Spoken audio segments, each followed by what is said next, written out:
Makanya harus yakin seyakin-yakinnya apa yang kita ikhtiarkan dan kita pasrahkan kepada Allah itulah yang terbaik. Harus dikuatin tuh. Kalau kita nggak kuat dengan keyakinan kita, apa yang diberikan oleh Allah Subhanahu wa Ta'ala, maka kita tidak akan menjadi hamba yang bersyukur. Ya Allah, cuma dikasih segini doang.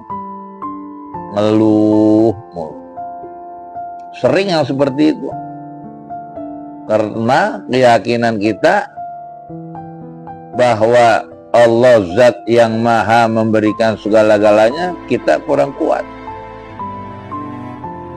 Kalau kita yakin seyakin-yakinnya Allah pasti memberikan apa yang kita butuhkan, bukan apa yang kita inginkan. Berhubung keinginan kita banyak, kita bersuuzon kepada Allah, akhirnya kita tidak menjadi hamba yang bersyukur. Kalau kata Mbah Mun, masalah dunia, masalah keinginan jangan terlalu dipikirin. Nanti orang tersebut cepat mati karena kemauannya banyak. Padahal Allah pasti memberikan kebutuhan kehidupannya bagi seluruh hambanya. Itu udah pasti. Pasti itu. Makanya di dalam kalimat Bismillahirrahmanirrahim, Allah Maha Pengasih. Pengasihnya Allah ini kepada seluruh makhluk. Binatang, tumbuh-tumbuhan, manusia yang bermaksiat ataupun yang tidak bermaksiat, Allah kasih tuh rezeki itu. Tetapi yang disayang sama Allah hanya khusus kepada hamba-hambanya yang bertakwa. Dikasih belum tentu disayang, tapi kalau udah disayang sudah pasti dikasih. Makanya dikatakan di dalam Al-Quran, ala anna awliya Allahi la khaufun alaihim walahum yahzanun. Ingatlah bahwa sesungguhnya para kekasih-kekasih Allah tidak pernah merasa takut di dalam kehidupannya dan juga tidak merasa susah. Karena apa?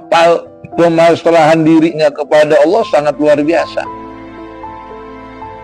Semua usahanya, ikhtiarnya, setelah itu tawakal, berserah diri kepada Allah. Ini harus kita kuatin tuh keyakinan seperti itu.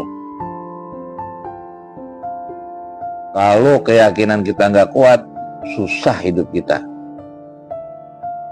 Wa may yattaqillaha yaj'alullahu min amrihil yusra, kalau nggak salah itu Al-Quran. Siapa yang bertakwa kepada Allah Subhanahu wa Ta'ala, maka Allah akan menjadikan seluruh urusan-urusan yang di dunia akan menjadi yusra, akan menjadi mudah, akan menjadi gampang. Karena orang-orang yang resah, hatinya gelisah, mereka ini udah pasti jauh kepada Allah, itu udah pasti. Wa tahsinihi, dan memperbaiki ketakwaan kita. Wa tahsinihi, dan memperbaiki ketakwaan kita. Yakin takwa, maka ibadahnya pun harus diperbaiki. Jangan yakin doang bahwa Allah yang memberikan rezeki, gue yakin, tapi sholatnya enggak. Yakin segala sesuatu itu semuanya dari Allah, tapi tidak mau ikhtiar, tidak mau usaha. Itu namanya tidak memperbaiki keyakinannya. Orang-orang yang berpasrah diri kepada Allah ini, kalau keimanannya udah kuat, monggo silakan.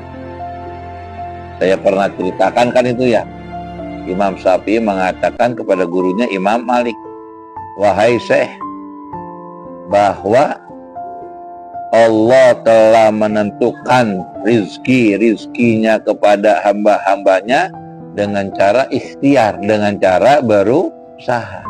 Tapi kalau kata Imam Malik, enggak. Allah itu sudah menentukan rizkinya kepada hamba-hambanya dengan tanpa usaha, dengan tanpa ikhtiar. Ini terjadi perbedaan pendapat antara Imam Syafi'i dan gurunya Imam Malik. Kata Imam Syafi'i harus ikhtiar, harus usaha. Kata Imam Syafi'i harus usaha, harus ikhtiar. Kata Imam Malik enggak. Kira-kira 2 hari 3 hari kemudian, Imam Syafi'i ikut panen kebun anggur.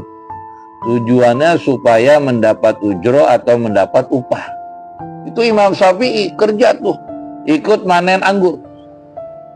Setelah panen anggur selesai, beliau dikasih uang dan juga dikasih anggur. Saya akan mengadukan hal tersebut kepada guru saya Imam Malik, bahwa rezeki yang Allah berikan ini dengan cara usaha atau dengan cara ikhtiar. Bawa anggur, bawa duit, ngomong sama gurunya, ya Syekh, saya baru saja ikut bekerja dengan si Fulan manen anggur, dan saya dapat anggur dan juga dapat upahnya. Berarti nyari rezeki itu dengan cara ikhtiar. Imam Malik senyum aja, senyum. Pas dilihatin Imam Syafi'i makan anggur, Imam Malik gak makan anggur. Kan mau gak mau ngasih. Imam Syafi'i ngasih. Ini buat saya, ini buat guru. Apa kata Imam Malik? Apa gua bilang? Bahwa rezeki tidak perlu dicari. Buktinya gua diem aja dapat anggur. Jadi tingkatan keyakinan, keimanan seseorang ini emang berbeda-beda. Kalau emang udah pangkatnya kayak Imam Malik, ya monggo silakan. Nah nih pangkat kita udah kayak Imam Malik, gak usah kerja. Kira-kira berantem gak Wabi? Nah itu, kira-kira seperti itu. Makanya perbaiki, yakini keimanan kita kepada Allah Subhanahu wa Ta'ala.